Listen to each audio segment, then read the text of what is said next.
ఇవాళ ఆలోచన చేయాలి. ఇంత చేసి కాలికి బల్పం పట్టకుండా రేవంత్ రెడ్డి ఊరు తిరిగిండు. మా కాంగ్రెస్ వాళ్ళకి ఓట్లయింది, బతుకమ్మ చీరలు కట్టుకొని వచ్చి ఓట్లయింది.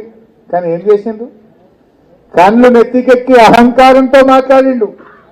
ఇక బీఆర్ఎస్ మొదలట, బీఆర్ఎస్ విత్తనాన్ని మొదలని అన్నాడు. అన్నదా? భూమిని చీల్చుకొని విత్తనం ఎట్లా మొలుస్తుందో బీఆర్ఎస్ పార్టీ రేవంత్ రెడ్డి గుండెల్లో నుంచి గెలిచింది. ఒక్కటి గెలవలే. రేవంత్ రెడ్డి నువ్వు విత్తనం మొదలని అంటే నీ గుండెల్లో నుంచి 4,000 మంది సర్పంచులు మొలిచింది. బిడ్డ జాగ్రత్త. ఒక్కడి వారు ఇద్దరు వారు 4,000 గెలిచిండు. అరే మా గవర్నమెంట్ ఉన్నాడు, నువ్వు 10 పైసలు గెలవలే. నీ గవర్నమెంట్ లో 40% గెలిచింది ఇవాళ బీఆర్ఎస్ పార్టీ. ఇది దేనికి సంకేతం? మళ్ళా వచ్చేది గులాబీ జెండా కేసీఆర్ ముఖ్యమంత్రి కాబోతున్నాడు.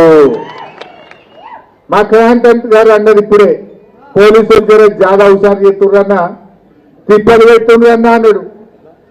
ఎస్పీ గారు జాగ్రత్త, మా కార్యకర్తలను ఎవరన్నా ఇబ్బంది పెడితే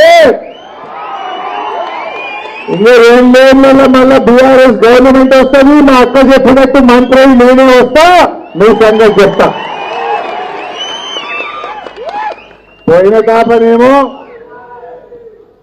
తాప మనం ఎవరిని ఏమనలే. ఎంతసేపు పని చేయాలి పని పడబడ్డం. 200 పింఛను 2,000 చేసిండు కేసీఆర్. ఆడబిడ్డ